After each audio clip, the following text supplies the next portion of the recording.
Oh, good morning, Orphle. Playing some, chill Dark Souls music, which I've never heard of such a thing. Very odd. Maybe I'm even gonna turn it down a little bit. But yeah, that is what it's advertising itself as, is chill Dark Souls music. I do not play nearly enough Dark Souls to actually know if that's accurate or not. But I'm just going to assume it is.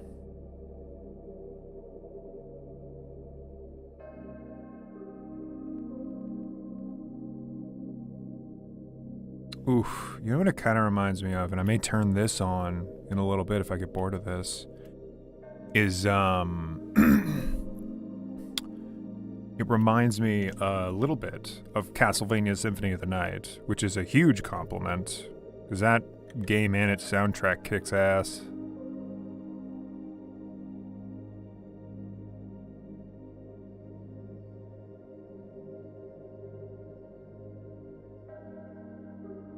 Symphony of the Night, no matter how anyone feels about it, has one of the best credit songs. The song I Am the Wind. It's got such a beautiful vocalist, and it is so like floaty, so airy, so corny, and so lovely all at once. So if you're just enjoying it to enjoy it, you can, and you can also laugh at it with how corny it is. And I say that because the lyrics make no sense at all. The lyrics are like, I am the wind, I always win. What was it like? Flying high above a sky that doesn't end. It's just so, it's nonsense, it's nothing, but it's so beautiful too. Like, the presentation is spot on, and the lyrics are so dumb that it's just lovable. Makes you walk out of it being like, man, I hope those guys got $1 billion for that song.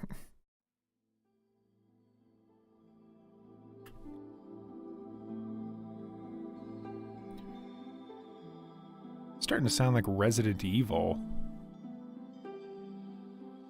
Like Resident Evil save point music. Oh god, now that's a Mamma Mia. That is some chill ass music. If this genuinely is from Dark Souls, then good on him.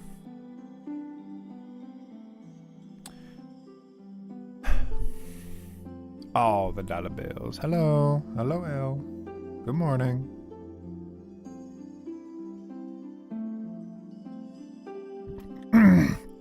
I hope you're being safe out there. I hope you're getting all your work done in a timely manner.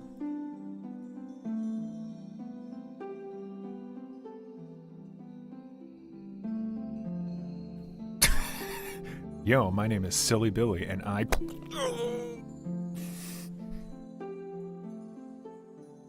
You just made me think of that video game. What is it called? Hilly Billy, I think. That has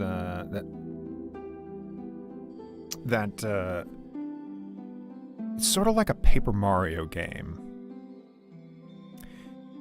In fact, I think it's the exact style of a Paper Mario game. I bought it on sale a little while ago, and hold on, I'm just gonna look it up real quick because I have it, so I should be able to remember its name. Oh. Rainbow Billy, The Curse of the Leviathan. Yeah. it's like, it's in the style, or at least like the combat style of Paper Mario. And once again, it's a video game made with 2D animation. So of course I'm all over that, but I will say, at least upon first look, it kind of looks like Rainbow Billy is a very kiddie game. Like, it may be a little too light for me to get invested in, but that's unfair. That's unfair. I am gonna give it a sporting look. I'm gonna give it a chance. Eventually. Maybe I'll turn it on today for just a little bit. You were referring to... Oh. Yeah. But yeah. I want to get into that Rainbow Billy. And honestly, I just want more RPGs that play like or similar to Paper Mario. Because that was such a fun combat style for RPGs. I'm not even talking about how Paper Mario was 2D and it had like sprites that flipped and stuff. I'm not even talking about the paper aesthetic. I'm just talking about that combat. More RPGs need it. We need more unique combat. Combat like Paper Mario, or alternatively like Persona 5 specifically. Those were good. Those were good combats. Combat styles, let's say. Oh.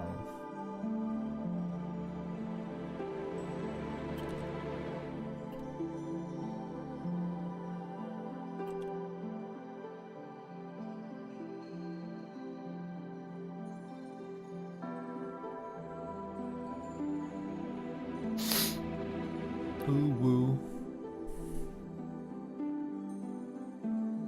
There is technically a Paper Mario inspired RPG where you play as a ghost.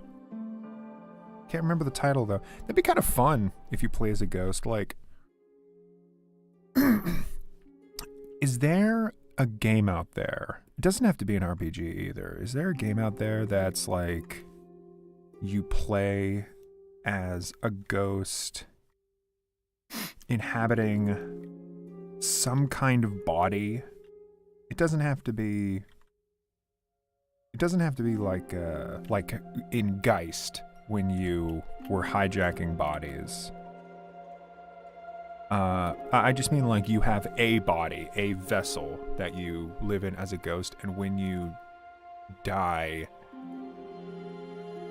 you have to fall out of that body and march your way back to wherever that body spawns.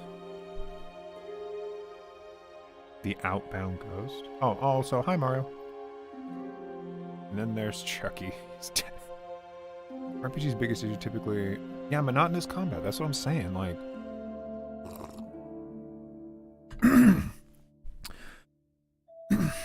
if all RPGs, fantasy RPGs, are gonna be is take-turn combat, that's fine. I've evolved. I'm no longer the type of person that's like, take-turn combat. I don't want to play it now. Like, I can actually appreciate it if it's good. I think the problem with like early RPGs was that it was just boring. Your combat can just become so monotonous when you play it for so long. I think Donkey brought up an amazing point in Pokemon. Or actually, maybe he was... No. He wasn't talking about Pokemon, but this is also the case in Pokemon. He was talking about that one game. It wasn't Bravely Default, but it had like another bad name. Octopath Traveler. He was saying how in Octopath Traveler, you could run up to a level 2 worm, and you can beat this level 2 worm in one shot. But in order to get into combat, you need to wait for the little animation to play. It goes like, then you get into combat. It shows the enemy. It shows you. You gotta wait for the menu to come up. Hit attack. Basic. Hit the worm. Oh, he's dead. You won. You gotta wait for that. Here's what you got from him. Okay, now we're back in. And it's like, that takes forever. That takes like probably 30 seconds at least. if your RPG functions like that when you're fighting low-level enemies, then you are going to have a slog trying to get from like the low-level fields to anywhere else in the game. Earthbound has a lot of problems, especially with the combat, but when you're a high enough level that you realistically could kill an enemy in one hit, the second you bump into them, they just die. That's it. That's the end of the combat. And that's genius. Earthbound came out like years and years ago, and they already had that insight of like, oh, this is going to get super boring. We're not going to subject players to like all this monotonous bullshit.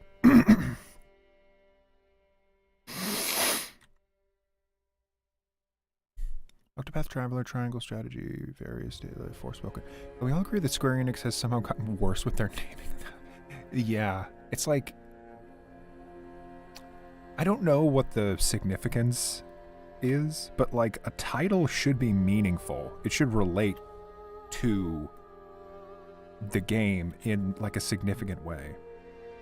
Like in my script writing class, we talked a lot about names and like how are you going to title your, in our case, movies, but you know, title your video games, title your books, whatever. And the title needs to heavily relate back to not only the events of your story, but the themes too. Like, my teacher in my community college where I took this class, he was a lovely, lovely guy, and I'm sure he thought he was very fucking funny, but his point was that he loved the title Legally Blonde from the romantic or it's not a romantic comedy, the comedy Legally Blonde, which was about this ditzy blonde valley girl that gets into law practice, and she does like an actual good job.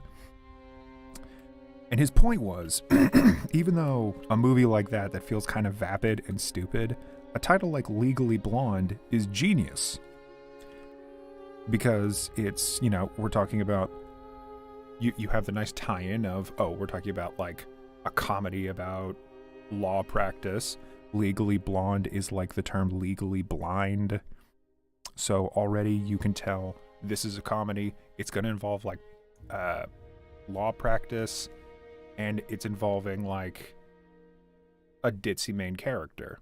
You got a really good impression of what that movie is about just based on that. And so in that same respect, you don't necessarily have to think about Legally Blonde. I'm sure many of you probably never even heard of that movie. But think about some of your favorite books or movies or video games and think about their titles and how awesome they are. Resident Evil is honestly an awesome title for the first game, and like I guess maybe the second game. No, the fourth kinda. It's really odd, and it kind of sounds like broken English, probably because it was, you know, made by...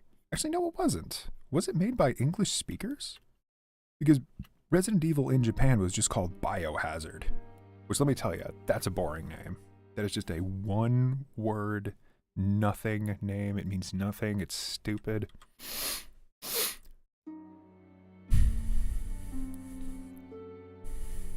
Same thing with Your Works. My fairy tale fanfic was called Menagiri, and the main character was amassing a small array of mythical creatures. Menagiri? Wait, what does that mean? Did you know they actually released Legally Blonde too? Did they? No, you know what? I do remember that. Yeah, I totally remember them doing that.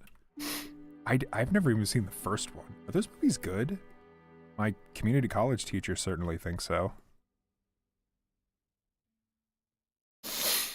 My ongoing Pokemon fanfic is called Wannabe and focuses on a guy in his early 20s starting as a... Oh, hey, morning, Skylar. Starting as a trainer who is crash coursing through a world where children can do what he is struggling to do. Okay, yeah. You gotta be really careful with those, like, one-word titles.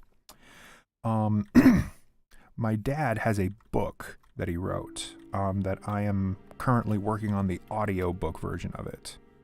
I've already done one audiobook for my father, And that first one, I kind of don't recommend. It's a short story and it's not great. It's like a romance, and my dad's not amazing at romances, but I thought I did a good job on the audiobook. Regardless, this one I'm working on now, it's called Cook. And I like it. It's a good like war drama. And working on the audiobook is pretty fun. But the title Cook, I could totally argue, is a pretty good name for the subject matter. It's the story of a guy who joins the military just so he can... He's like a naive boy. He joins the military just so he can get like a nice suit when he graduates. He doesn't even realize like what's involved. And after like the first person he meets in there gets like horribly mutilated in like a rocket attack, he tries to get out by being a cook for like the military. And the consistent thing going through the story is that people keep people that he knows for like just a brief amount of time, and then they either die off, go crazy, or just straight up leave. And the metaphor used in the book is like they're all burning away in a fire, much like working over a stove. So it's like, maybe it's like a super hard metaphor to some people, but to me, I'm like, that's pretty cool. Cook, yeah. It's like the heat of war mixed with the fact that the guy was trying to hold his cover as just being a cook. I think it's pretty cool. Here's the problem, though. If you look up cook, you're probably going to find a lot of cookbooks. And if you look up cook space book, you're 100% going to find cookbooks. So, never mind. It's not a good name. Shit. It's like, I can appreciate it artistically and see like, oh yeah, that's actually kind of clever, sure. But in practice, it doesn't work. So I highly recommend, if you're ever going to like publish a book, I mean, if you can make it work with one word, great. More power to you. It usually works if you have a really special word, but I recommend at least two words. Audio.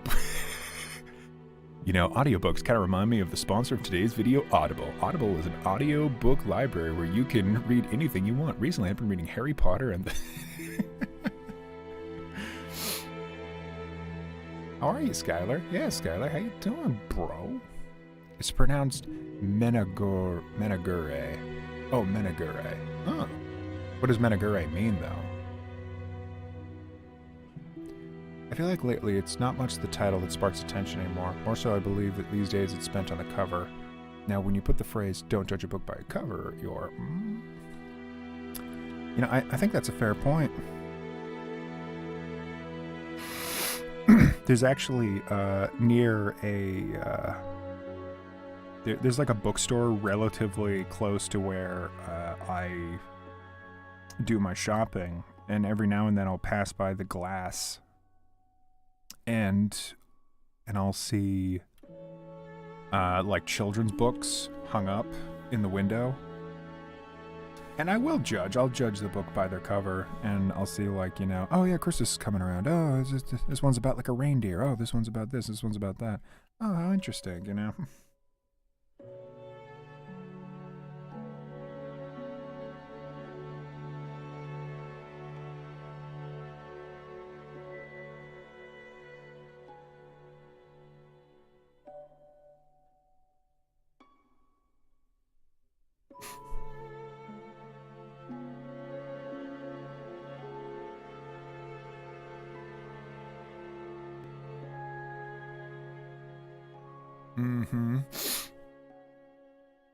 Menagria is a term to describe a collection of small animals used for a show.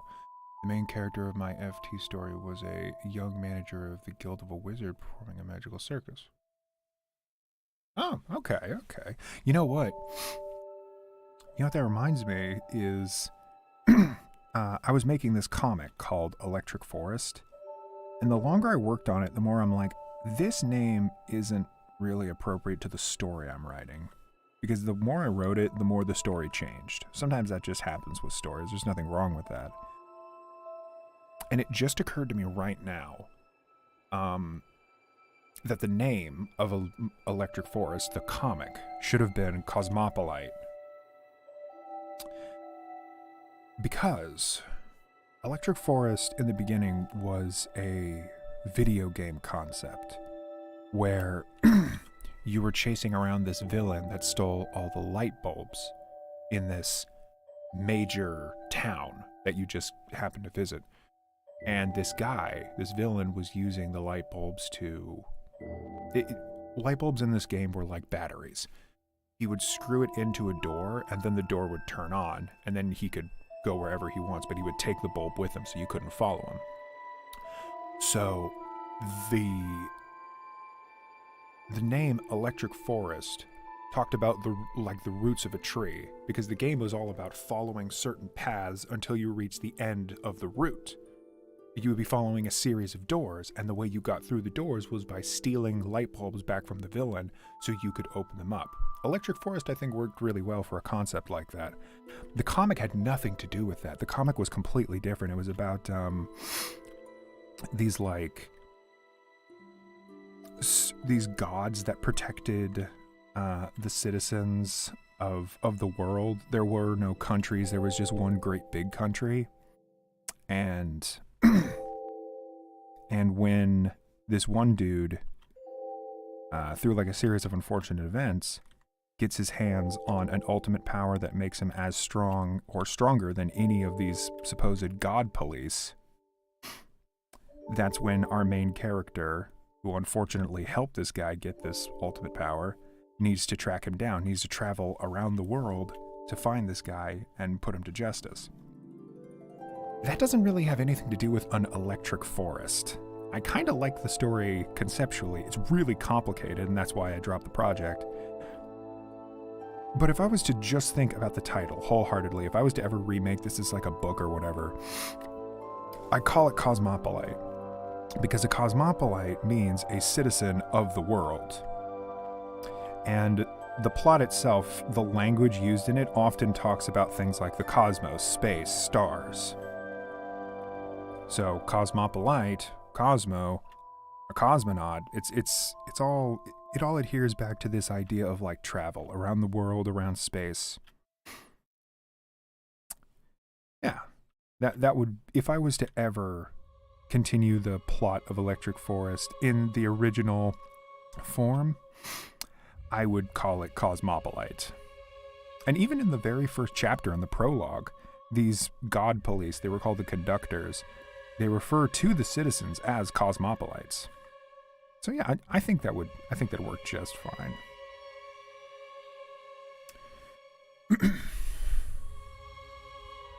Learned a new word yesterday. Mount Weasel. It means a deliberately fake entry in a dictionary or reference book for the purpose of safeguarding against copyright infringement. Wow.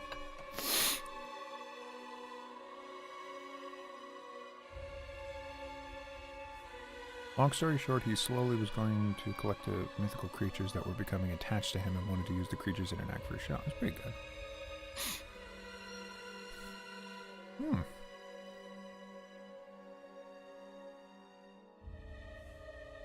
Yeah, that Electric Forest story, it, I hopped on that project and was very excited about doing it, but it was a type of thing where I came to realize that the story was just way too much.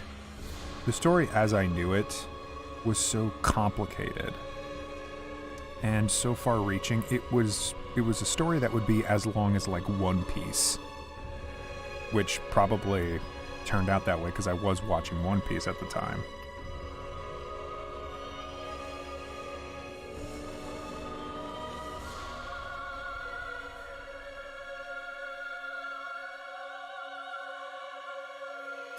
And you know what? I guess I am still watching One Piece.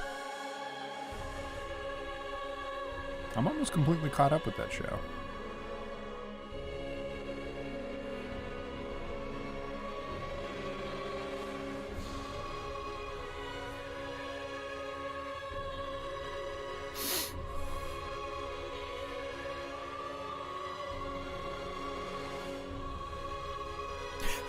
This music is moto-dramatic and chimed in at the very start of you telling the story. Hell yeah. Voltage High Society. Now what's that about?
Class professor told a story of how a map maker put a Mount Weasel on a map, a fake town, and it became a town IRL after people living saw it on the map.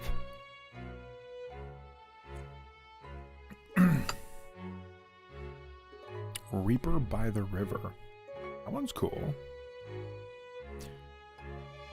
This is a first-person Metroidvania game where you're a prisoner being sent to an island which apparently turns into a prison due to a strange virus which turns flesh into machines and vice versa.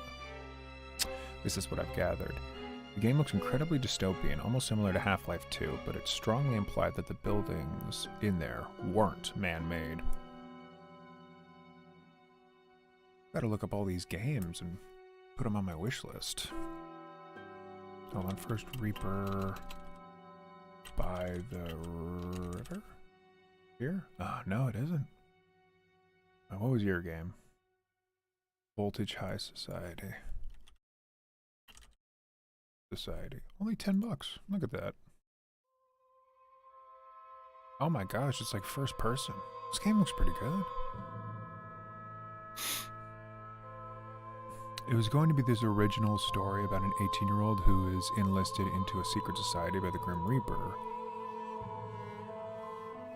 to collect souls of the dead that linger on Earth. Reaper by the River was an original idea. It doesn't... oh, sorry.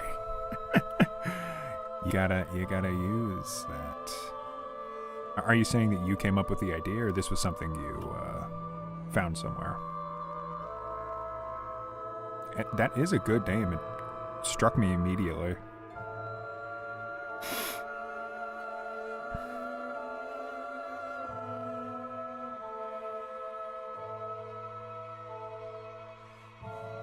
You know, if we're talking about titles, there is this dude I knew. We used to be friends for a while, but things did not work out. For a time, though, this guy was working on an animated series. He got one episode done, but just couldn't really commit himself to the project. It was a lot of work, which I don't blame him for that. And the show was called Retinal Trigger, which was a pretty good name, considering the whole story was about this female assassin that primarily shoots people with a sawn-off shotgun and has a mysterious robotic eye that even she doesn't know what it does or why she has it. Yeah, I'd say pretty quality name. And also, God, just the name Retinal Trigger sounds so cool. I think the guy was remarkably vague about what actually happens in the story, which kind of bothered me. I wish I actually knew, because the story never ever came out. But I think the plot did revolve around this character and her, like, weird eye.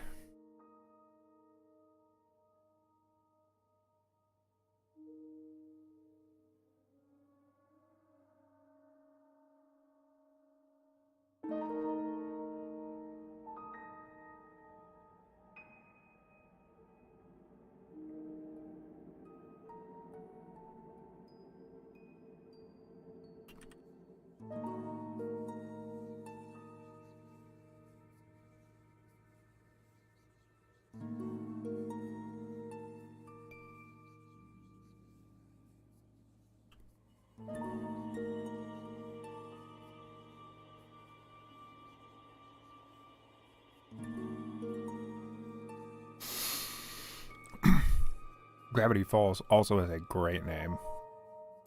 Main character is a homeless Grim Reaper who lives in a hut, sometimes a box by a small river. Aww. The devs, however, seem to interact with the community a lot. Huh? First person beat 'em up Metroidvania. Time being, though, I recommend to wait a bit, because so far we only got one big area and a single boss. Yeah, I noticed that it's on early access. So, yeah. I'm wishlisting it. I'll see where this goes. Looks cool.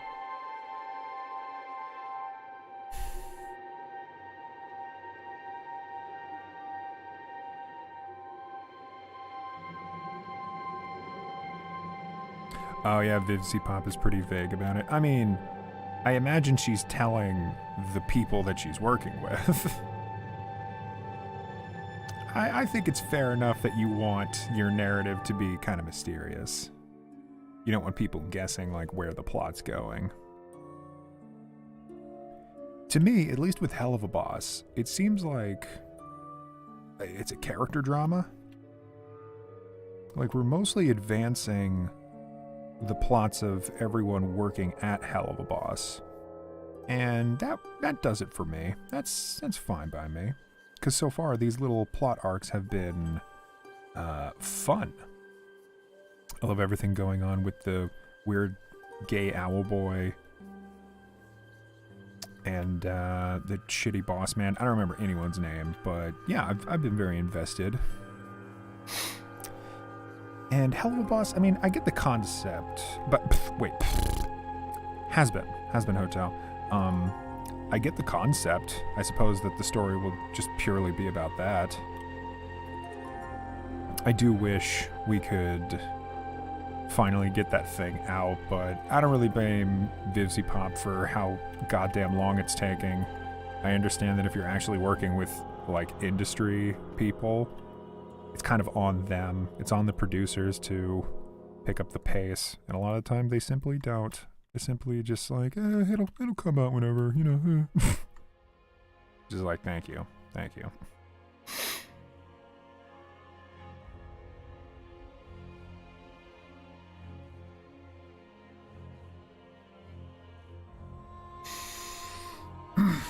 Yeah, and Has Been Hotel only has one episode, so it'd come out big.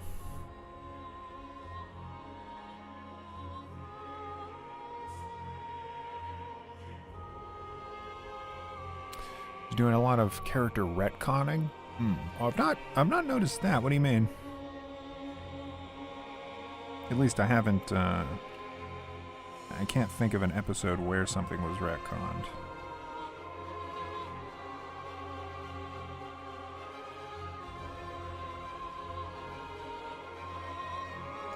I'm sure that some retconning would definitely happen with.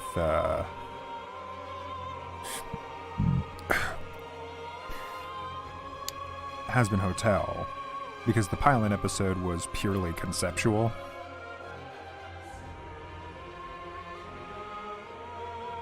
And is bound to have, like, some major changes by the time the actual show comes out.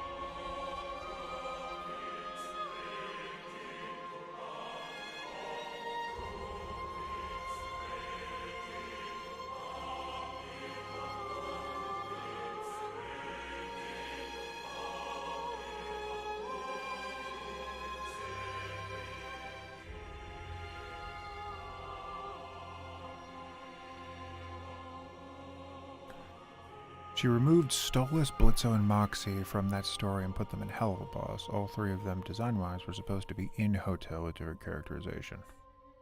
A retconning element was the sudden introduction that Blitzo and Stolas knew each other as children in a recent Season 2 episode. Which made no sense given Stolen's age is massively older than Blitzo, as Joey Tina are borderline ancient versions of the M's. Never explained it. Time works differently in Hell, so there's another writing issue. I suppose if I was to really think about it, I mean, that's the sort of thing where I just kind of step back and I'm like, I don't think too hard about a lot of the logistics. To some people, and I suppose this is your point, if there's continuity errors like that, it can take you out of the narrative. To me, Hell of a Boss and Has-Been seem like such wacky shows that things like that seem a little too minor, and they don't quite get in the way of the whole experience. If they kind of do it for you, then make a note of that. Fair enough. I suppose, though, it speaks volumes that I didn't even think about how it was weird that Blitzo just knew... What was his name? Alistair? No, it's not Alistair. It's Stolas. I didn't even think about how Blitzo and Alistair knew each other as childhood friends. I was just like, yeah, okay, sure. Just another episode.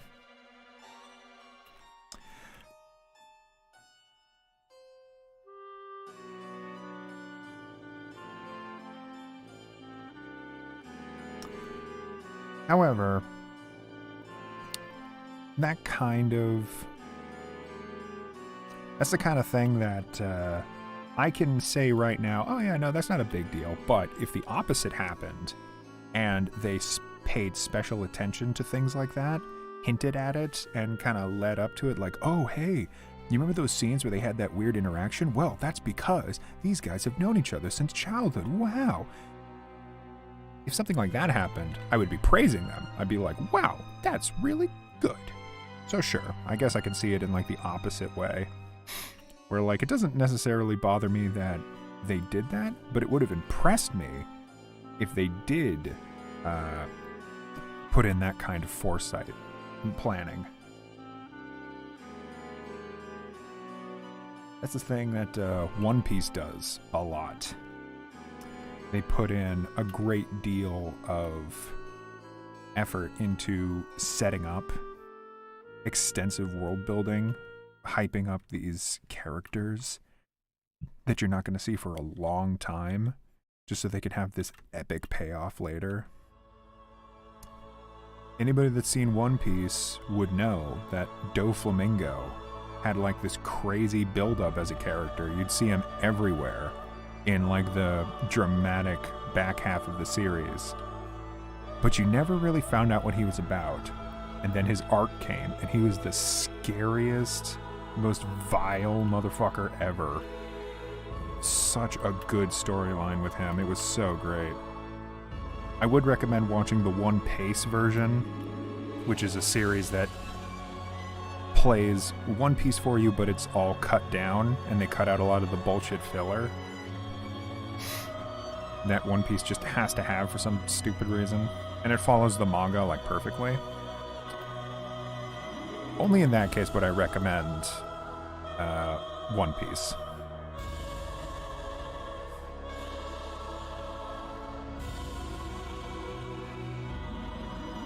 Because it does things like that. Continuity,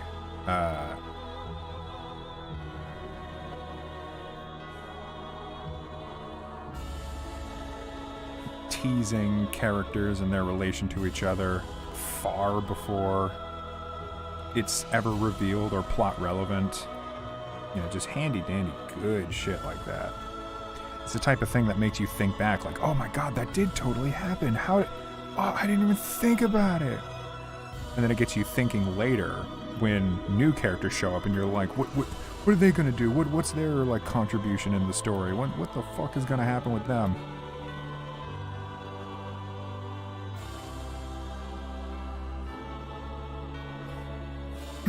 Oh, hi, Amber. Hi, Amber. decided to chime in, Amber, once I started talking about One Piece. Also, I didn't ignore your message. I'm doing fine. I just figured you weren't awake right now, so. But when you sent that last night, I did completely pass out. So sorry.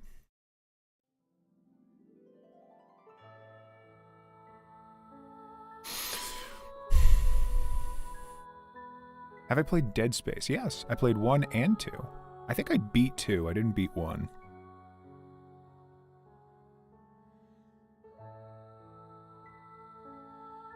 Then they also somehow made Stella more of a bitch to make Stolas feel more likable over the fact he cheated on his wife with Blitzer. That was a little, Because they even set up, they even had like a conversation where he was like, why are you so mean to me? And she's just like, I'm just a horrible bitch. Which is not great. That did stand out to me as a little weird. Like, I don't know if they felt pressed for time or they legitimately just didn't know how to make her seem more hateable.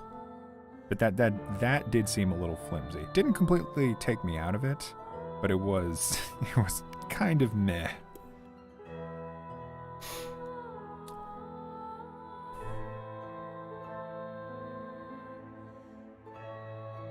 Not a huge fan of that our relationship is destined because we crushed on each other as kids. Feels like a writing retcon, the Stella thing. It did feel weirdly cliche for an up to unto that point really interesting, complex, and real feeling like, yeah. It's because I'm just talking quietly. It's the freaking morning, dog.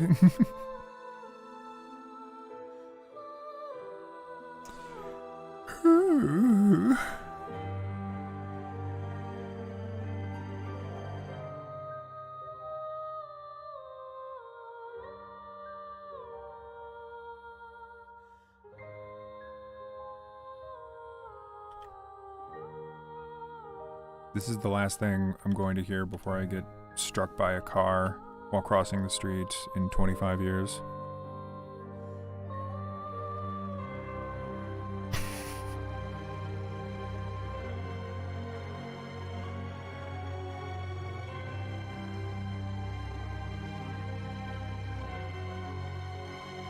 It's going to be like the season finale of Mob Psycho.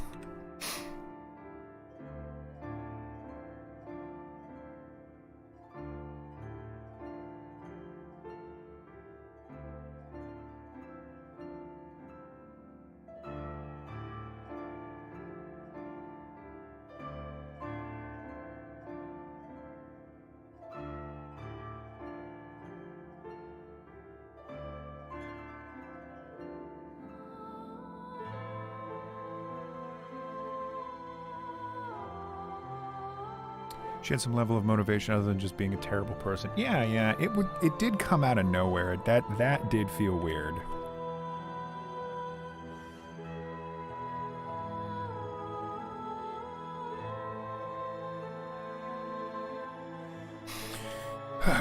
Was that the season finale? Like, are we just waiting for more episodes to come out?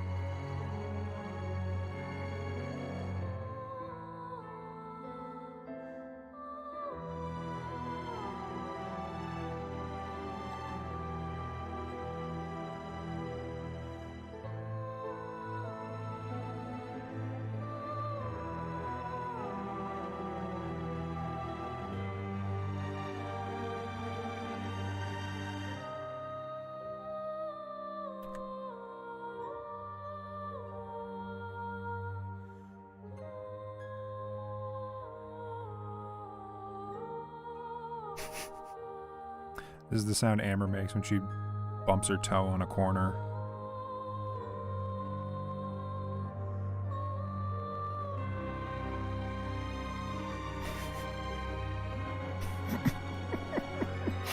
Just love the thought of that.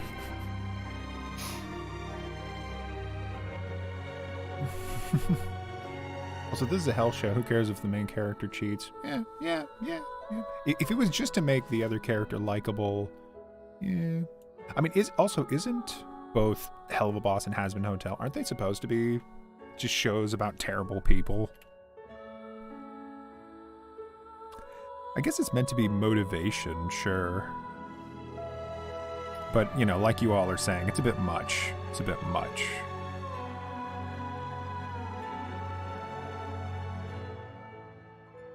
Speaking of indie cartoons, who here has been watching Lackadaisy? Or waiting for Lackadaisy to finally release? What is Lackadaisy? I don't know what that is. Wait, actually, do I? Do I know what that is? Lackadaisy. Oh, I do know what this is. Oh, yeah. Damn. Yeah, this looks so good. God dang. Guys, I don't even know what the hell the story's about, but Lackadaisy is pretty cool.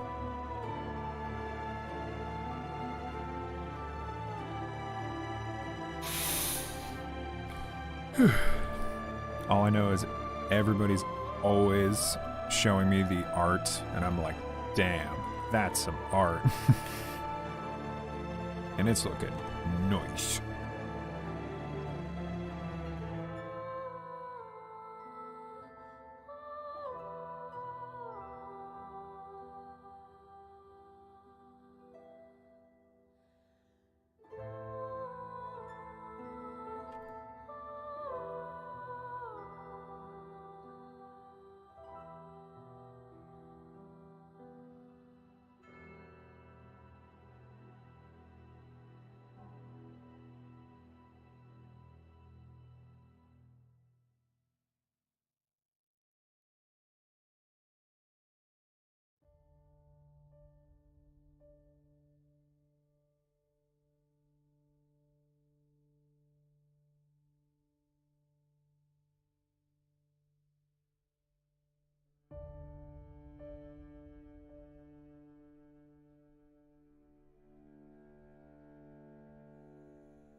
It's a furry show based on the toy. Yeah, I mean, I got that much. Yeah. I've not really read the comic. I think you sent me some pages, and then sometimes I just like look it up, or other people send it. I think Elle sent it to me too. They're illegally dealing alcohol. Oh, during Prohibition. Is that the whole plot? Is there like an overarching story going on? I mean, maybe we'll find out when the show comes out. Basically, a comic series about gangster cats trying to sell alcohol during the time of the Prohibition. It's both beautiful and hilarious, but isn't afraid to put in plenty of seriousness. Hell yeah. I'm just glad we're getting more furry shows, honestly. I was thinking for a while, oh man, is that just a thing that died out around like the 90s and early 2000s? But no, we still got that. It's just, it makes for like some good art styles, you know? We're even getting like some adult furry stuff, like I guess the music video Magnum Bullet counts. Also that one by Robot Face.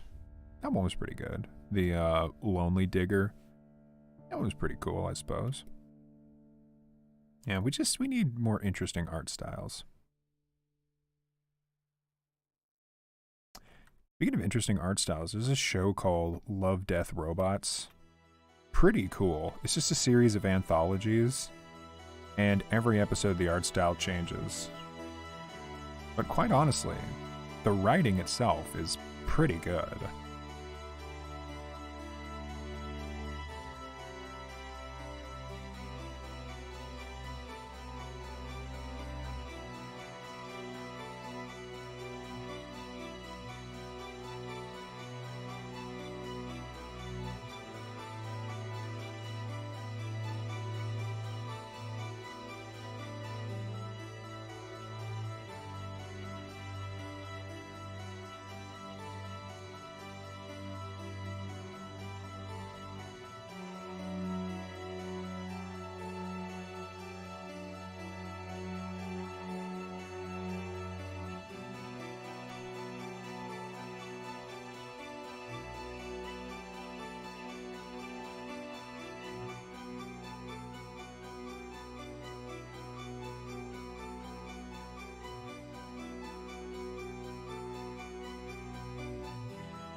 Why does this sound like a different song?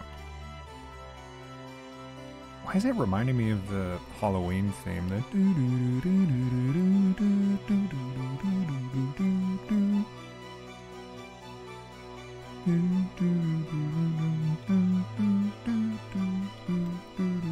wait, no, not Halloween. It's reminding me of something. Something that isn't Dark Souls.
Music sounds like something I'd hear in Hedon. Oh, the previous one. Interesting. I played only a little bit of Hedon. From what I hear, it's like huge. It's like you turn it on and think, oh, this is just like a boomer shooter. Like, whatever. It's probably got like 10 levels or whatever. No, it's like this massive, overarching storyline about like warring kingdoms and shit. Like, the people that made it seriously had like this whole plot just planned out, and I guess, you know, if you get really invested in that, it was pretty good. It was really well made.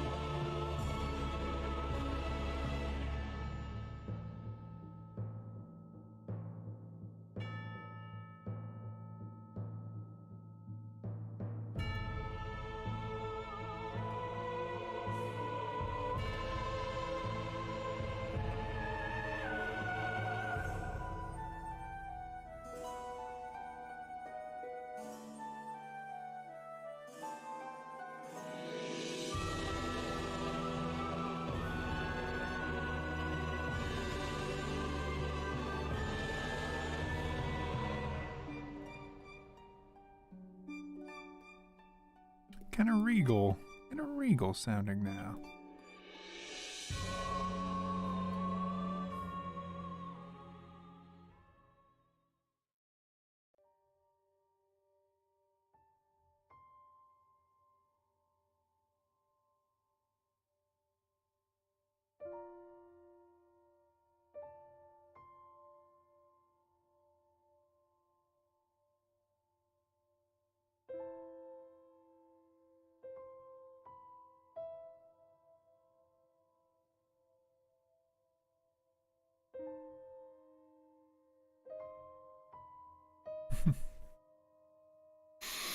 It is a massive game with a seemingly well-developed lore, plus the sequel is literally a free update for the first game. Ooh, absolute Chad move. That is pretty sick, honestly. That is as cool as Rayman Legends packaging in all the levels from Rayman Origins as like bonus content, but with the levels redesigned to fit the Rayman Legends aesthetic, which in my opinion is way better.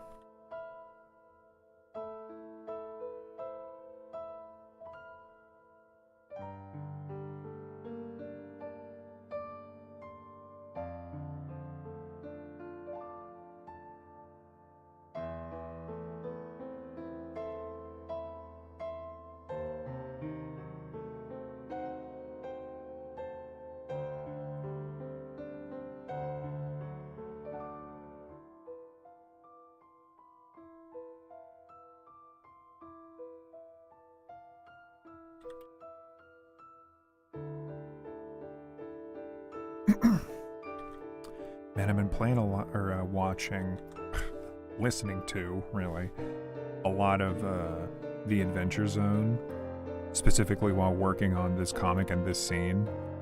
And I've drawn this fishing pole so many times while listening to it that I just associate it with the McElroy brothers' voices. I just finished Pedal to the Metal, which has a pretty dramatic ending. It's mostly jovial, though. The thing about things like the Adventure Zone, and honestly a lot of D&D campaigns, is that I often struggle to get into the dramatic stuff, because D&D has a very improv-y, jokey sense to it. So like the actual acting and the character drama can be like tough for me to get invested in earnest. That being said, though, I do still get there sometimes. I guess it's just harder. I guess I'm just not used to it. Because I got friends who are the exact opposite. They'll have campaigns that they listen to, and we'll talk about it like, oh my god, I can't believe such and such thing happened. I'm still not there yet, but I probably will be. I want to get there.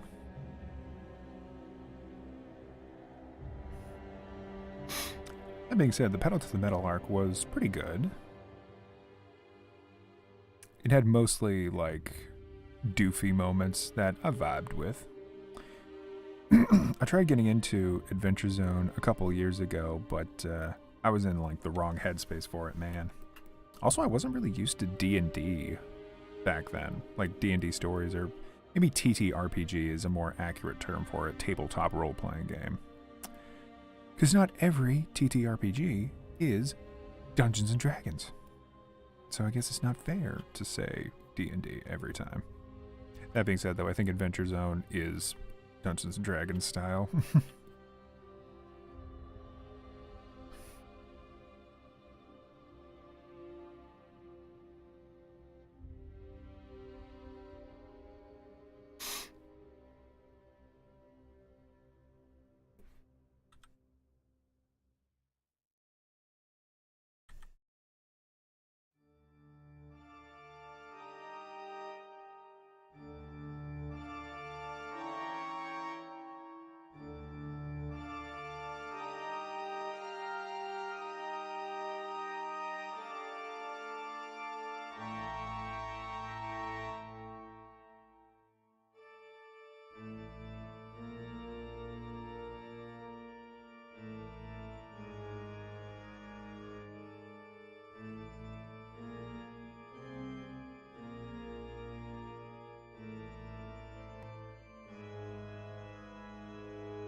you get surprised why D&D is still really huge.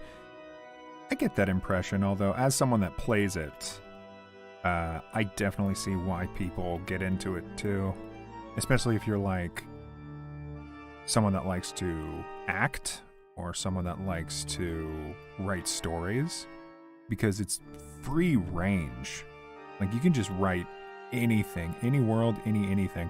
Like, something, like, take for example, we were talking about Hell of a Boss and Has Been Hotel earlier. That's the kind of thing where you say, I want to make a show, let's go. And all the effort and work that goes into actually producing it and bringing it out to the world, it's a lot. It takes a lot of work to make like a cartoon, to make even like a book and bring that out into the world. And role-playing games, I feel, just cut out a lot of that extra BS, because you're just playing, you're just like performing it. So if you have an idea for like a fantasy world with like all this heavy lore and rules, and you want to make like your cool adventure story, you totally can. And I think that's appealing to a large audience. So far I've only played a couple of TTRPGs, but my friends have like such excitement in developing these worlds with like their own characters and like interpersonal drama. And I like being a part of that. And it's the type of thing where I've played TTRPGs long enough that even I think to myself, ugh, maybe I should make a game at some point. Get my RPG friends interested in it.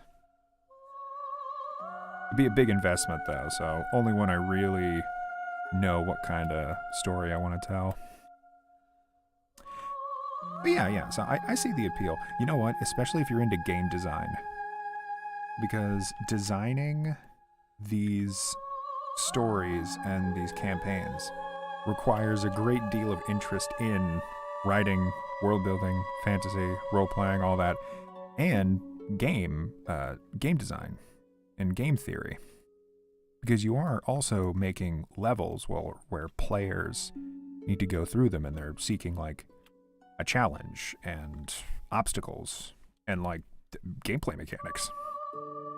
So you got to think to yourself like, okay, how do I make like action set pieces fun when it's just like a board game? It really sparks like creativity, and I think that's cool.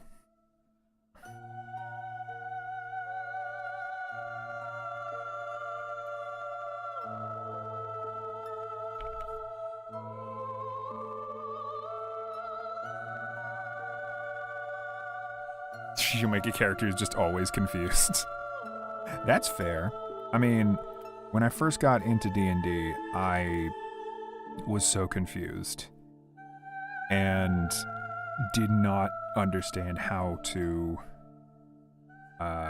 like behave, or like what the mindset was, what the what like the etiquette was. And there was a lot of shit that I needed to memorize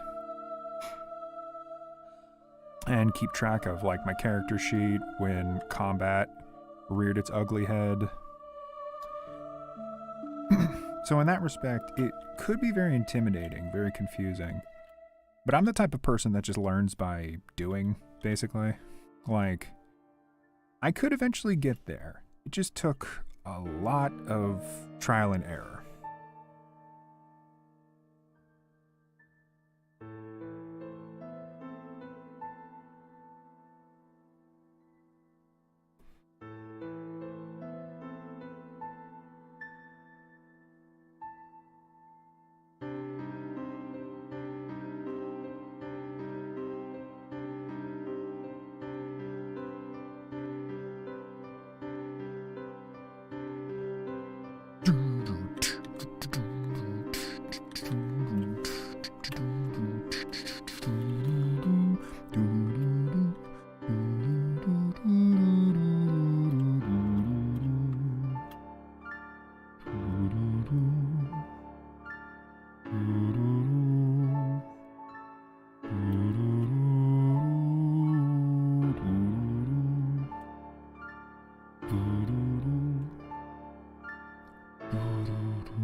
Man, I need to practice on piano some more.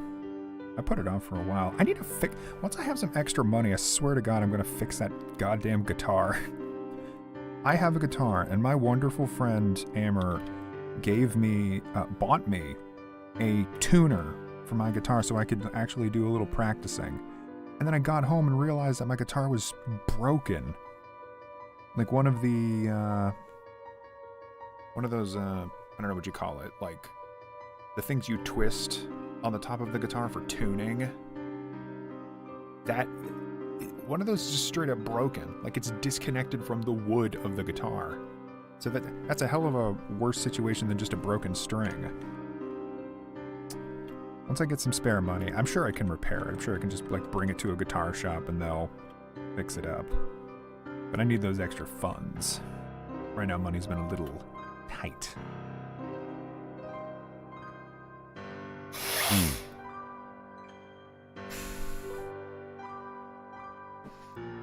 Now this tune reminds me of that one specific track in Mega Man Zero. Ruins of the Lab. I'll look that up. Ooh. Let's see. Ruins of the Lab. Mega Man Zero.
Now this song is a bit of a Mamma Mia.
is pretty sick.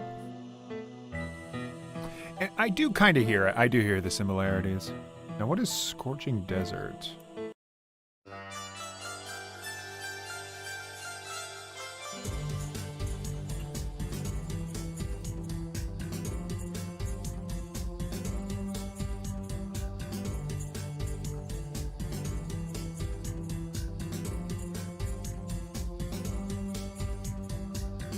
No.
Kind of reminds me of,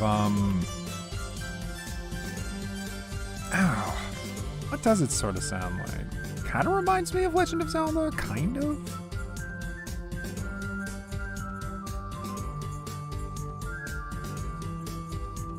Yeah, sorta. Okay, I sorta hear that.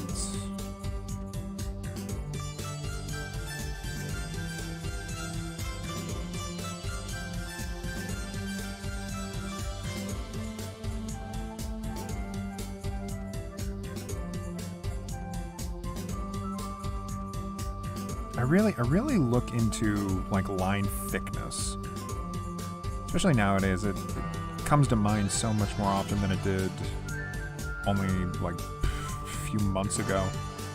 Because it's like the line thickness helps to create an odd sense of depth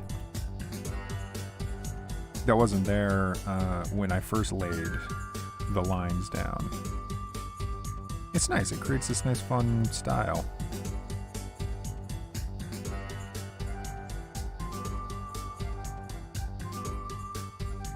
Especially with like tiny detail lines, like the lines on pants that I insist on drawing.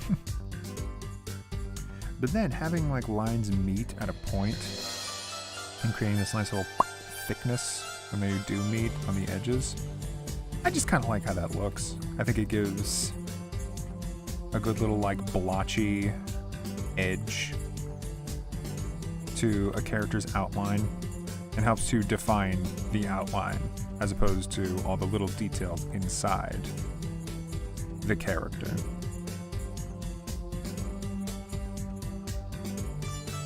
Oh, I see, I didn't even do it over here. What other cool video game music can I play? Relaxing horror music?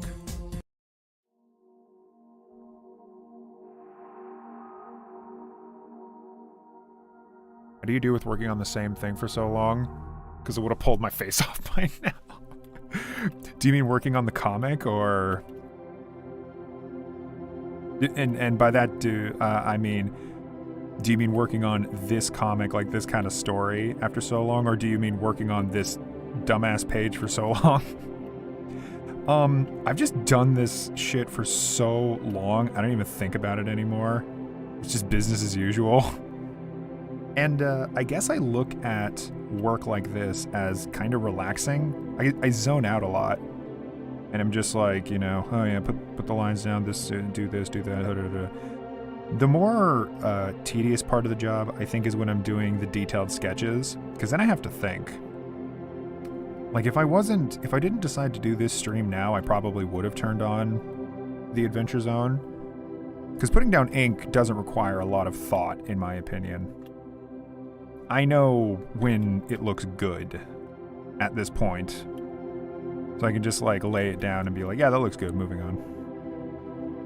I've kind of settled a bit with the art style of this comic. I don't get too particular unless I'm doing, like, maybe a background or a specific choice for a character design, but I know what this guy looks like, and I know what the rest of the main characters look like, so I don't get too touchy about the little details. So I just got, like, this thing that I imagine lots of people do too, but I always think about it, where I'm working on something for so long that I almost just become addicted to adding new shit to it. Or not even like new shit, but just like going over it again and again. Like, oh, maybe I can add a little more like line thickness to the knuckles or whatever. Maybe I can add like a little more hair. Or like, oh yeah, I'm not defining that neck nearly enough. Let's put some more in there. Like just rolling over it again and again. And that feels like somewhat satisfying, just knowing, oh hey, yeah, it's looking good. The more I work on this, the better it looks. Oh, hey, look, I forgot a fucking stray hair right there.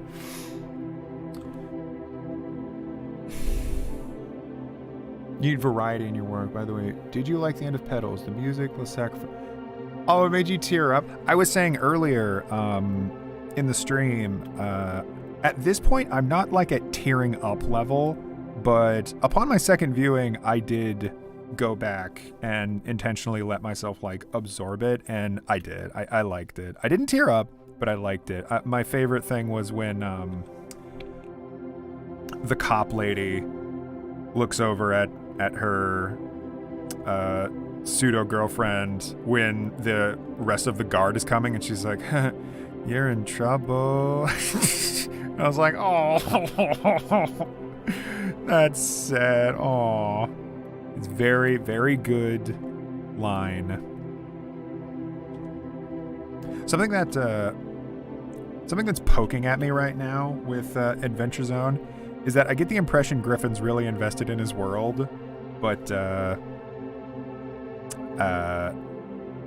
all the other boys are mostly like going for like comedy. I think they're getting better though. I think the longer I watch Adventure Zone, the more it will balance out. But also during that scene, I think it was like Taco was still like cracking jokes, and I was over here like, people are dying.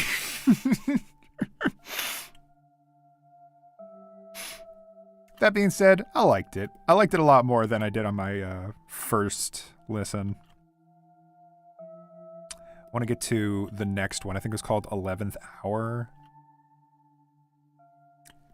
Because that one, if I'm remembering the title correctly, that one I watched like a little of. No, wait. No, the next one's the Crystal Cave.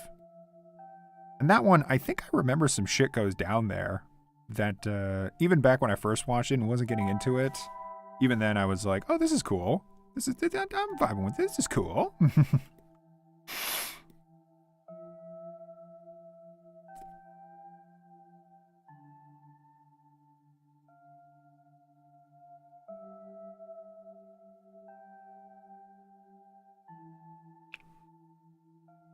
Yeah. Someone in the comments said, like, a lot of people in the comments were really sad, and one of them said, like, I want to lie down and cry my eyes out under the lesbian tree, which is pretty funny. The music, it's funny you bring up the music, because that was something I noticed, especially between like my nitpicking. I did think like, that music, oh, that was perfect. Kind of made me think of like a Steven Universe moment. I hope they do more music. I tend to like their little musical interludes. The one thing I remember for sure about the Crystal Caves, I think, is that it was a song called like, I think it was a song just called like The Crystal Caves, and it had like lyrics and stuff. Just out of curiosity, is your hairline receding, or do you just keep it trimmed? Oh, that? Yeah. Well, now, receding is an odd word. So when I was 22, my hairline was right here, and I'm 28 now. So the hairline's staying exactly where it is, but I have thin hair. So if you must know, right here, the hair is very thin. And in the back, the hair is pretty much like average. Like I could grow out the sides of my hair perfectly fine, but that would look really dumpy. And the top of my hair would just look really thin and ugly. So I just shave my head every day. Thank you, though, for the for the mildly insulting question. It's fine.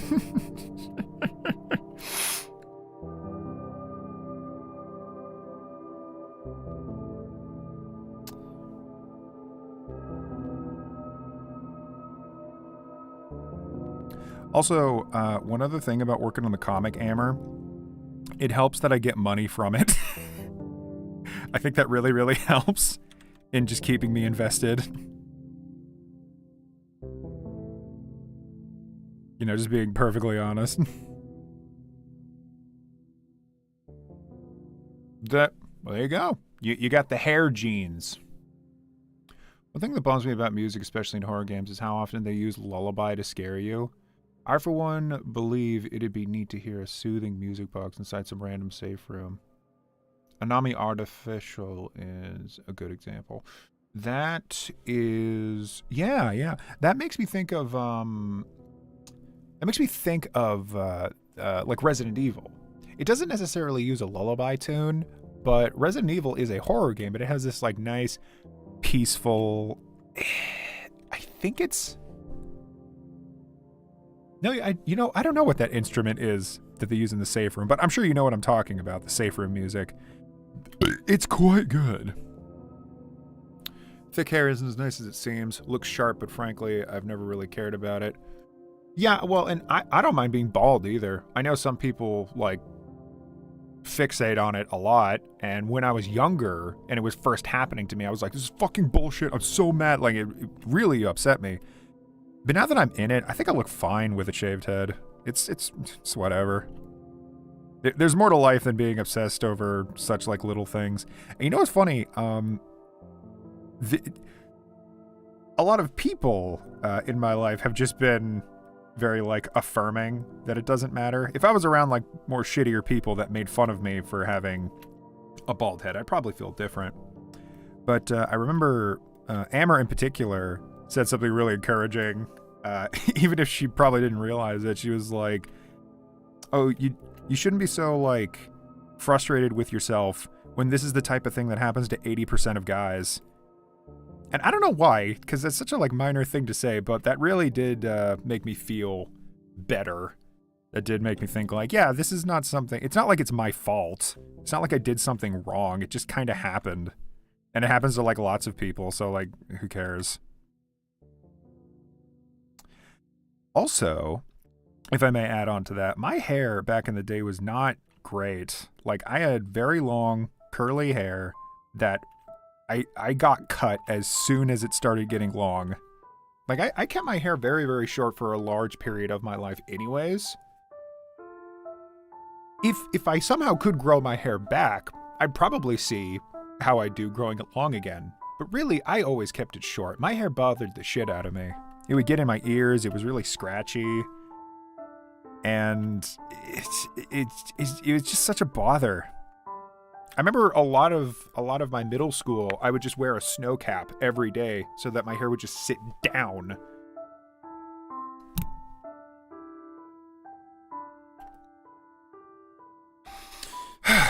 Okay, moving on from that page. 1, 2. Yes! Okay, I got 2 pages left. Once these are inked, you know what's the fun thing about this comic in particular? Once it's inked, I don't do this often, but I could ask for payment already, because the coloring part of working on the comic doesn't take especially long, And the thing my client cares the most about is that it's drawn, like just drawn.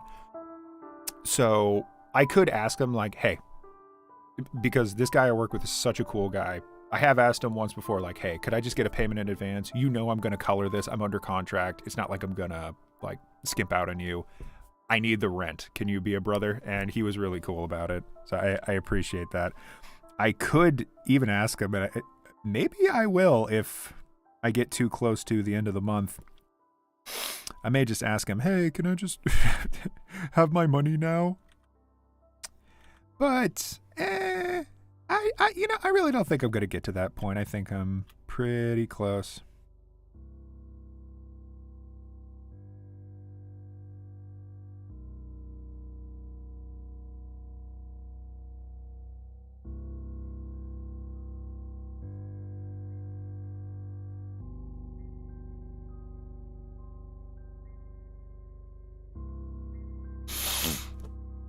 You wore a beanie in high school. It was a weird period of my life.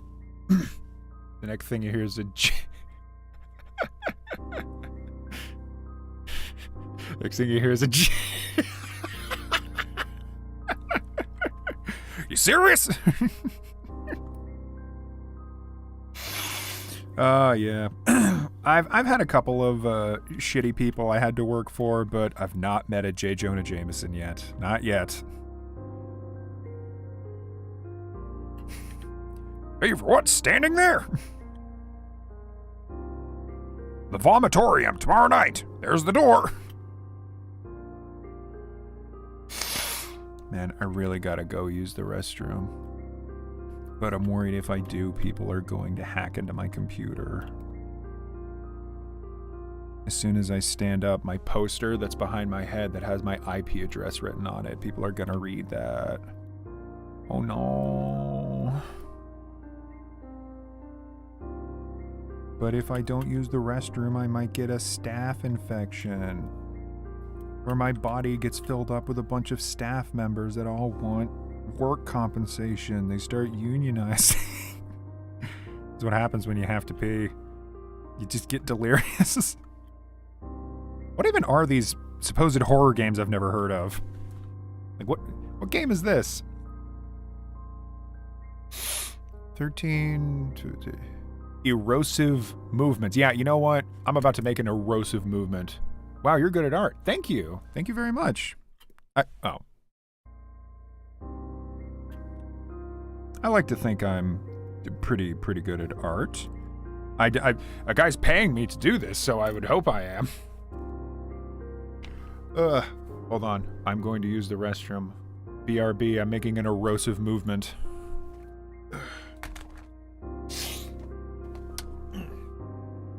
Water in me. Make it easier.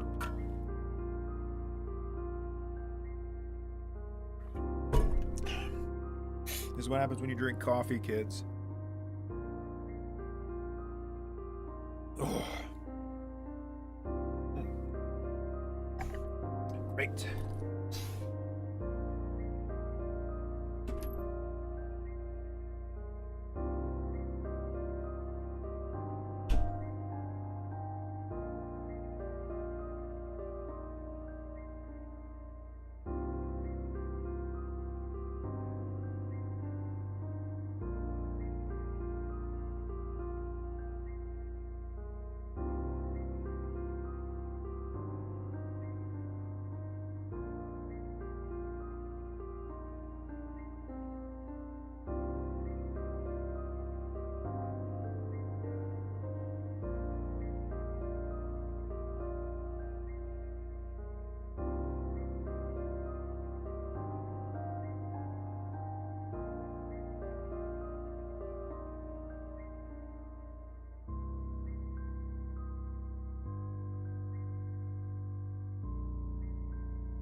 Oh, it was Lost in Vivo, which is why I didn't recognize the erosive movements.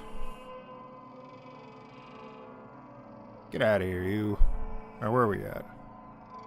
Listen, let's move on to Silent Hill 0? What?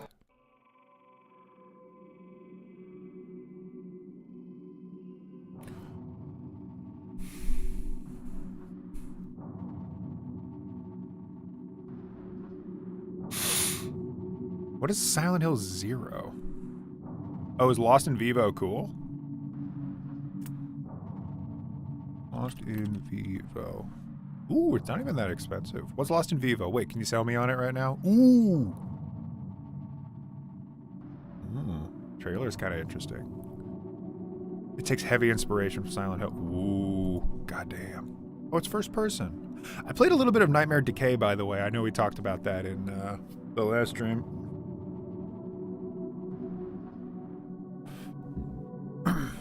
Oh, this is looking pretty sick.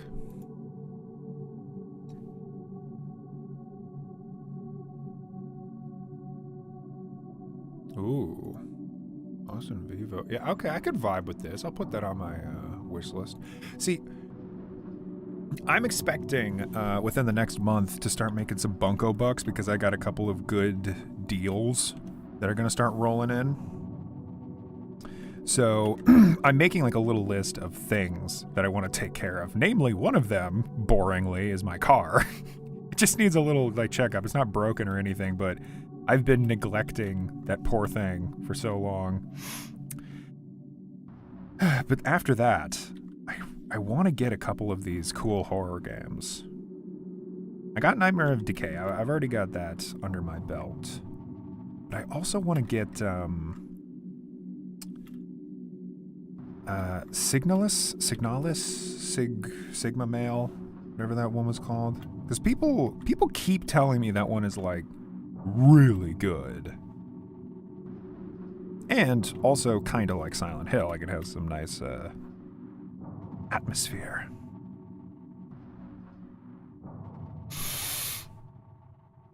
Oh, it's also made by the guy who made Spooky's Jump Scare Mansion. That was pretty cool. That was pretty sick.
Now, what is Kingsfield?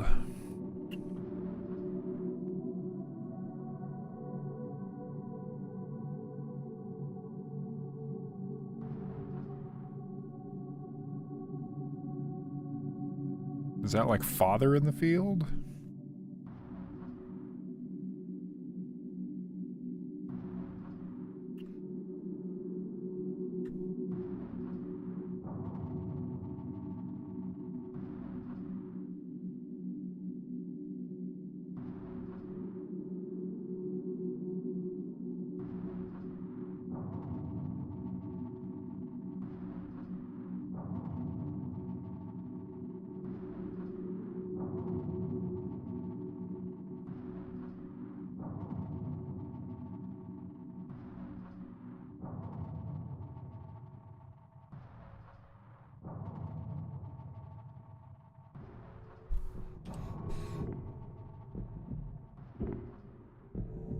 From...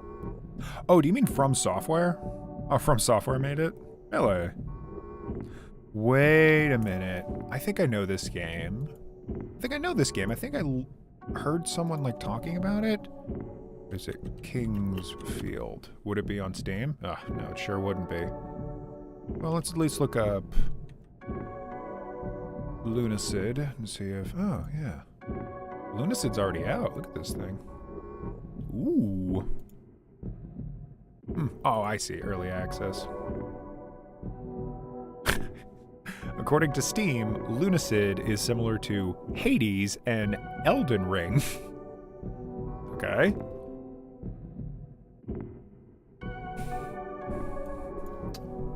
Kingsfield PS1. How long have I been drawing for? Oh, years.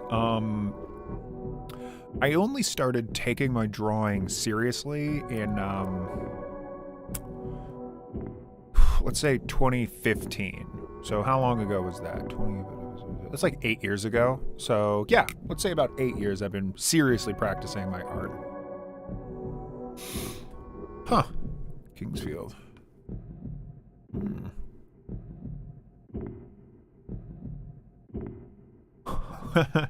This looks kind of sick. It does look like very awkward PS1 aesthetic. Oh boy, the models do not look great, but hey, okay.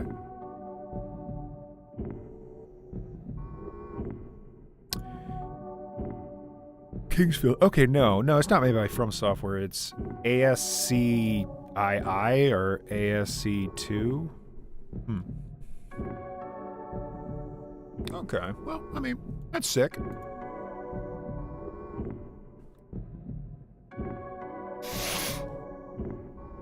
Yeah, I've been working on 2D comics for, or rather just 2D art for a while now.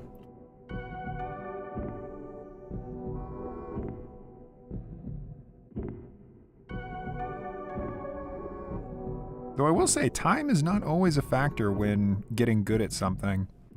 I know some people that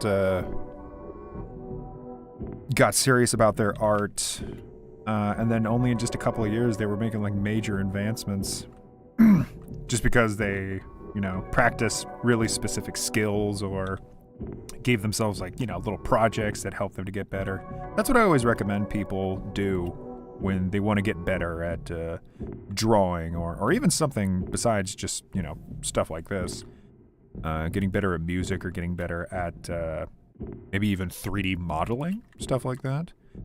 I think it's good to give yourself a little project, a little one. Don't go too crazy. Don't make something like way overblown. I've made that mistake and not finished it. And it can be really disheartening to start a project with the intent of like getting better and then just completely becoming demotivated because you think to yourself, oh, I didn't finish it. And it's like, well, of course you didn't finish it.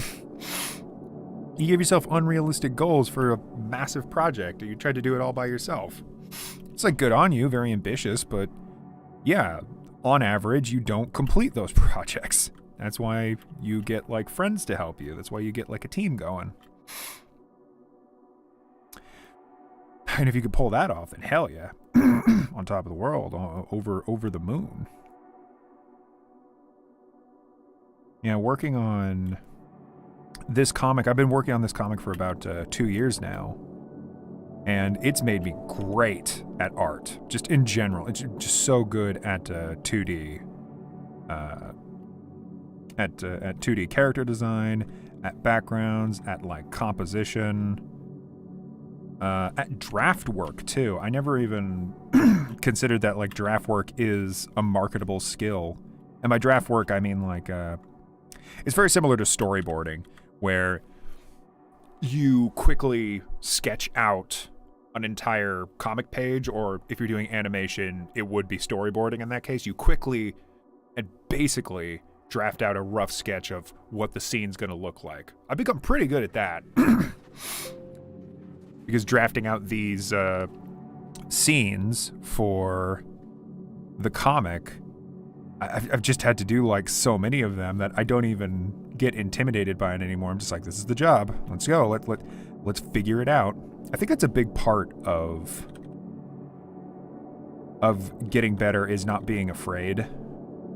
Like, getting to a point where you're good enough that you can tell yourself, I know how to do this. I can do this, and there's proof because I've done it again and again. Yeah. Train yourself. Practice, all that good stuff. It takes a lot of perseverance to want to do it professionally. I won't even say I'm doing it, quote-unquote, professionally, even when I'm working with clients, because I haven't reached, like, you know, studio level. To me, that's when I can call myself a professional, but, yeah. Doing it for money, at the very least, it takes perseverance, because it can be difficult to get, like, jobs. But to just do it, just to be, like, good at making your art, that just takes practice, yo.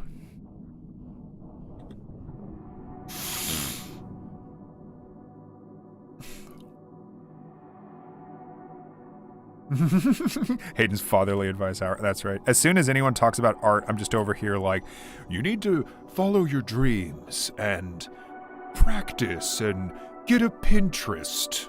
Which I do recommend that for sure. That was some grand advice I got from Amber a while ago.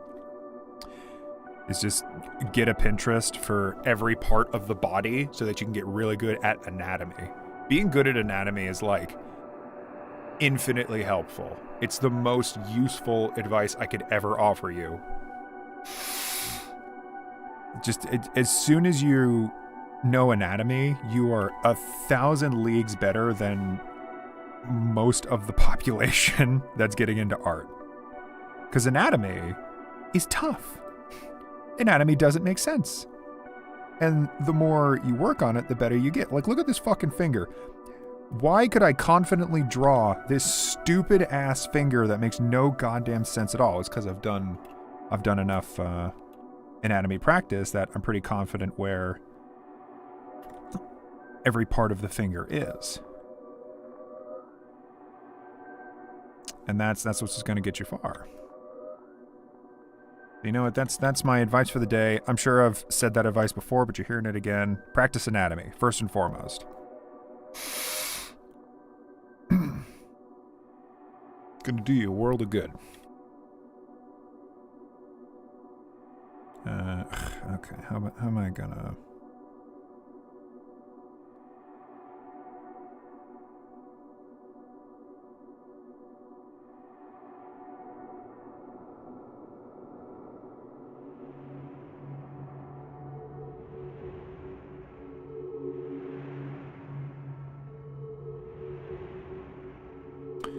You see, right now, I'm doing a little improvisation because I'm thinking to myself, okay, this guy's cracking open a cold one,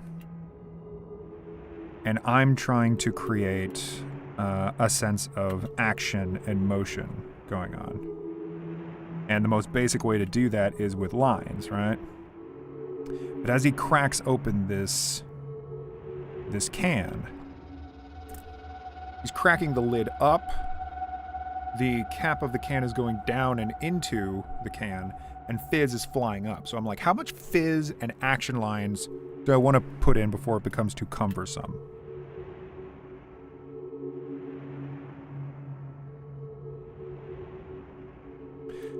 What I especially like doing is putting in little particles like this. Because the important thing going on here is that I'm putting lines out like that, so there's like a nice circle.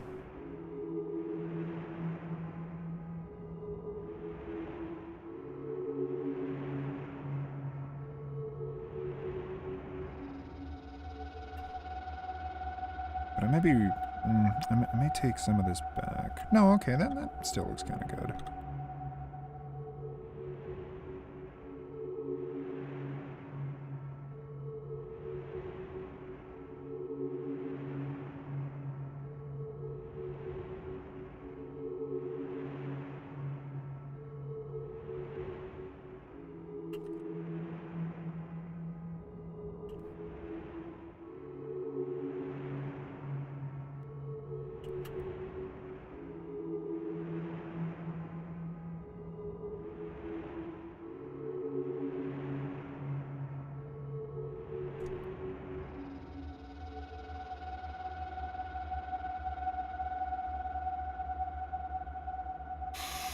Yeah, okay, that looks pretty good.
My finger ever been that way, it's going to break at the first knuckle.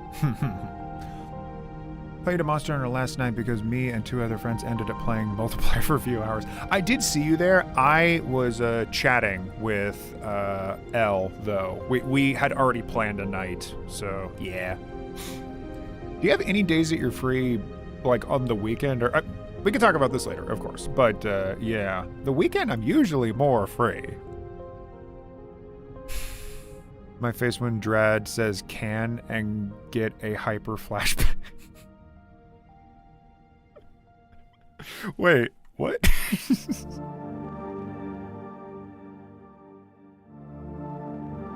Did I just trigger you? I don't understand. Dracula. Okay.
Is this from Silent Hill?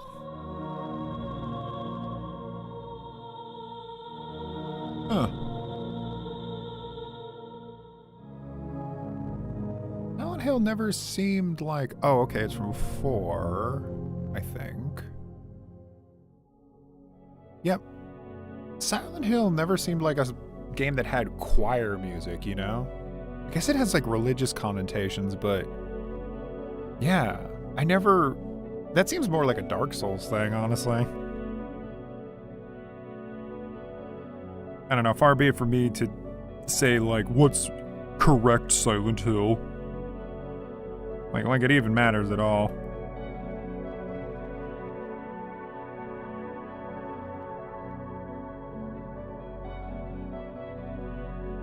Man, that new Silent Hill game that's coming out, Silent Hill 2, as well as Silent Hill F.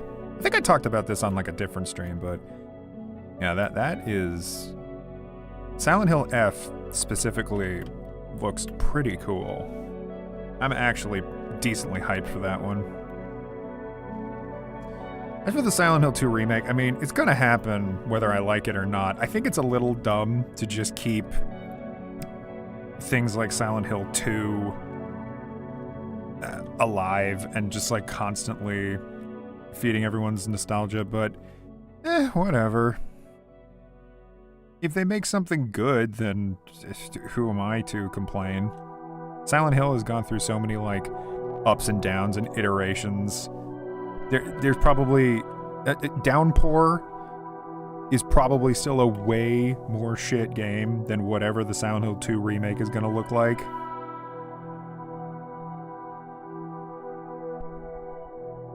I mean, I can laugh along with everyone else and make fun of it because it is still like silly that they're doing a remake, but I'm still decently curious. I'm interested enough to see where it goes. The Silent Hill F, I mean, that thing just looks like an original concept. I'll be all over that. I don't think it even needs to be called Silent Hill, but I'm all over that. My guy says open a can, then I feel like, does it... Oh, shut up. One and only thing that concerns me greatly about the remake is the mere fact it's developed by Team Blooper. Yeah. Again, interesting, but I don't know if it's going to be good. Probably do like some neat creative things. I don't know if it's going to be amazing though. It's certainly not going to be like genre defining. But they'll try their damnedest. They'll do, whatever they're meant to do according to Konami. It's such a shame Konami just became evil, Just making like all these like terrible decisions. If any one of these Silent Hill games comes out, I'll feel a little bit better about Konami. But within the past like 5 years, they have just been making the worst decisions for their company.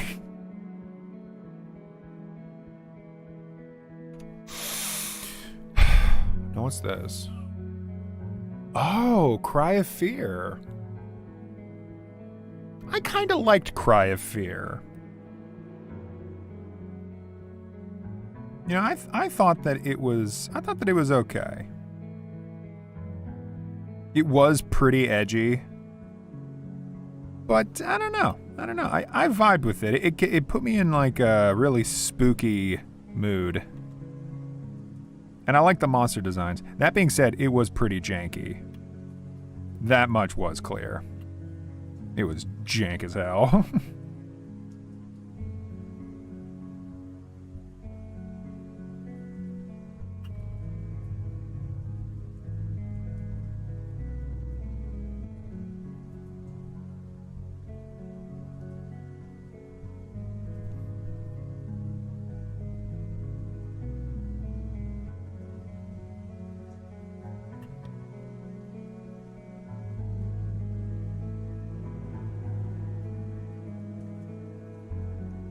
Recently finished Cry of Fear. Hell yeah. Cry of Fear is one of those games that gets me nostalgic. Makes me think of a very positive time in my life when I was making game reviews, and I was just getting into Steam, so I was starting to learn all about like cool indie games. I had recently played Cave Story around the time I played Cry of Fear. So I was so hype. I was so excited about like gaming and about like creatives making like independent works that just came out so cool. Cry of Fear was one of them. Cave Story was another. Yume Nikki was another as well. Yume Nikki was so cool to me. I was fascinated by it. I even like thought of making a review, but almost immediately decided against it because I'm like, this game, first of all, is like kind of a bummer, so I couldn't really make jokes off of it. But secondly, it's just hard to talk about. You just walk around and it just performs at you. I suppose I could still make like jokes off that, but it just didn't feel right. Felt wrong, felt awkward.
Although janky, the story was really moving. Yeah.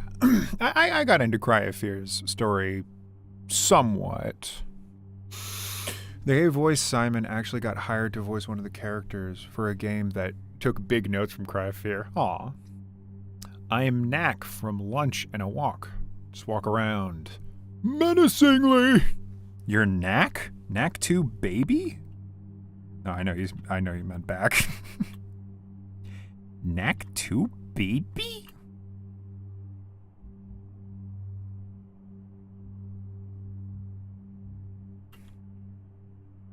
Good old Knack. Are they gonna make a third Knack game? Why don't they? Bring the character back. Everybody loves him. We all want him back. I don't know why they're trying to hide him from us.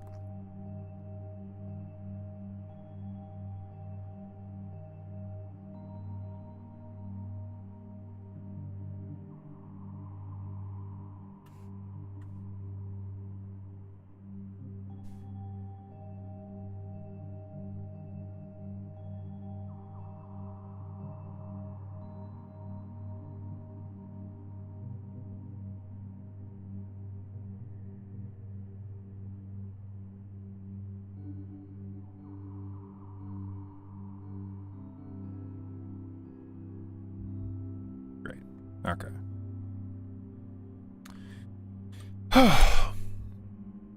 I'm back, damn it. I'm sorry, Mario Juice. What if there's any reason, wonder if there'll be any music from In Sound of Mine. That one's also quite a gem of a horror game. It's not exactly horrifying, but the story's kind of neat. In Sound of Mind. No, it's not on the list, but I could look that up.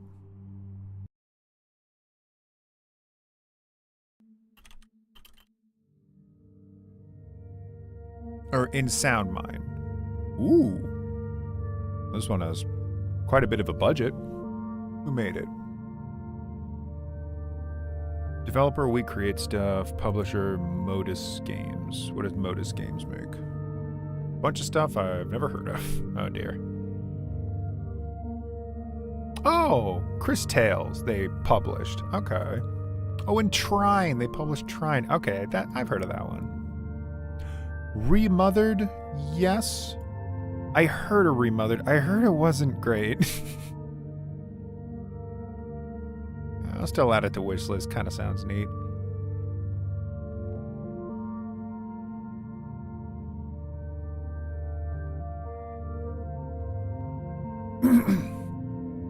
Oh, they're behind Nightmare House. Ooh.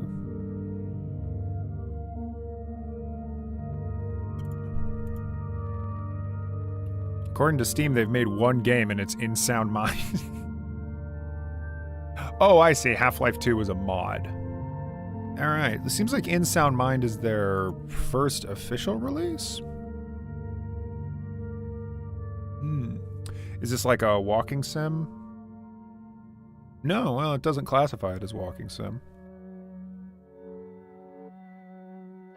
Same reason Sony won't make a sequel to Sunset Overdrive by Insomniac. Doesn't fit with their current style. I mean, that's probably true. I think it's also the fact that Knack is not very good.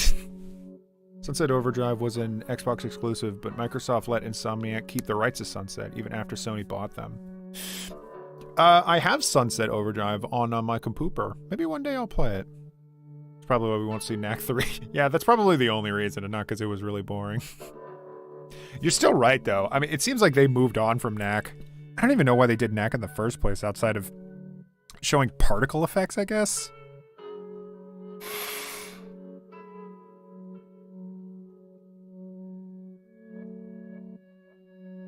Okay. I think now's a good time to stop because I gotta leave for work in like 30 minutes.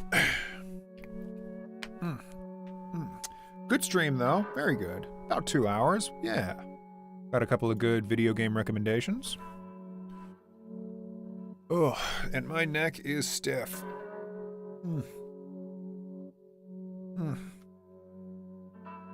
All right. totally based on Sunset Overdrive. It's a fun third-person shooter open world parkour game. It looked cool. The way it was advertised, it did look cool. Yeah, I'll give it a look. Maybe I'll stream it. I'll play it first, see if it's like worth streaming, and then we'll see. We'll see where that goes. Okay, bye-bye, everyone. I'm done streaming now. Bye-bye. Banana time.